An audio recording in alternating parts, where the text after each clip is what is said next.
નમસ્કાર મિત્રો, સ્વાગત છે એકવાર ફરી તમારું અમારી ચેનલમાં. અને આજે આપણે બનાવવાના છીએ પ્રોટીનથી ભરપૂર અને ખાવામાં એકદમ ટેસ્ટી એવો મગ પુલાવ. જેને બનાવવા માટે અહીંયા આપણે 1 બાઉલ જેટલા મગને 6 થી 7 કલાક સુધી પાણીમાં પલાળીને રાખેલા છે અને 1 બાઉલ જેટલા ચોખાને સારી રીતે ધોઈને 10 મિનિટ સુધી પાણીમાં પલાળીને રાખેલા છે. તો સૌપ્રથમ આપણે મગને બાફવા માટે ગેસ પર એક વાસણમાં થોડું પાણી લઈશું અને પાણીમાં 1 ચમચી જેટલું મીઠું નાખીશું. હવે તેમાં આપણા પલાળેલા મગ નાખી દઈશું અને 4 થી 5 મિનિટ જેવા બફાવા દઈશું. તો મિત્રો 5 મિનિટ બાદ આપણા મગ સારી રીતે બફાઈ ગયા છે. તો હવે આપણે મગને ગેસ પરથી નીચે ઉતારી લઈશું અને તેની અંદરનું પાણી મગમાંથી અલગ કરી લઈશું.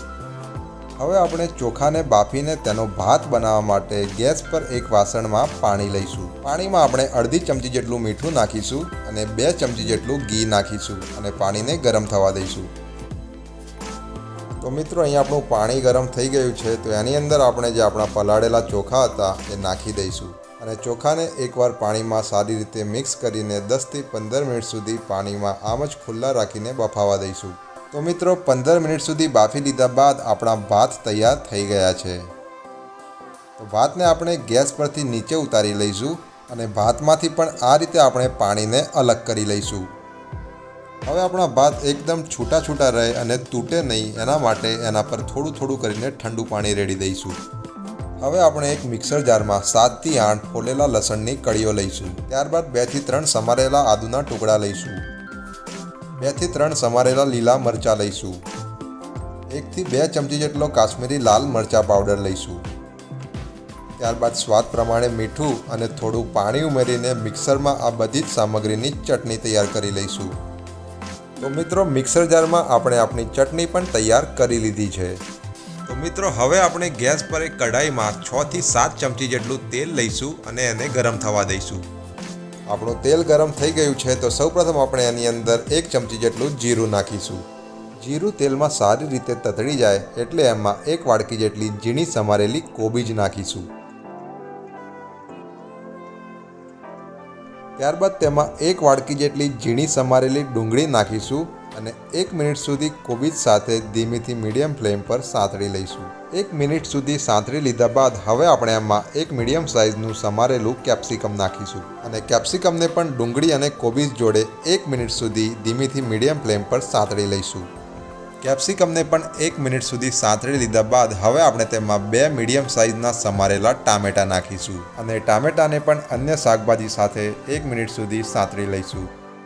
તો મિત્રો અહીંયા આપણે ટામેટાને પણ 1 મિનિટ સુધી સાંતળી લીધા છે. તો હવે આપણે એની અંદર અડધી ચમચી જેટલી હળદર નાખીશું, 1 ચમચી જેટલું ધાણા જીરું પાવડર અને સ્વાદ પ્રમાણે મીઠું નાખીને બધા જ મસાલાઓને શાકમાં સારી રીતે મિક્સ કરી લઈશું. અહીં આપણે લાલ મરચાં પાવડરનો ઉપયોગ કરવાના નથી કારણ કે એનો ઉપયોગ આપણે અગાઉ ચટણીમાં કરી લીધો છે. બધા જ મસાલાઓને સારી રીતે મિક્સ કરી લીધા બાદ હવે આપણે તેમાં આપણે જે ચટણી તૈયાર કરેલી એ ચટણી આમાં નાખી દઈશું અને ચટણીને પણ બધી જ શાકભાજી જોડે સારી રીતે મિક્સ કરી લઈશું.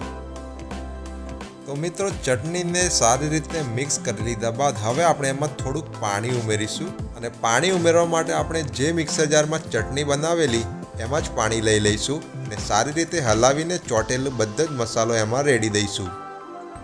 ત્યારબાદ આ બધી જ સામગ્રીને સારી રીતે મિક્સ કરીને 2 થી 3 મિનિટ સુધી સતત હલાવતા શેકી લઈશું.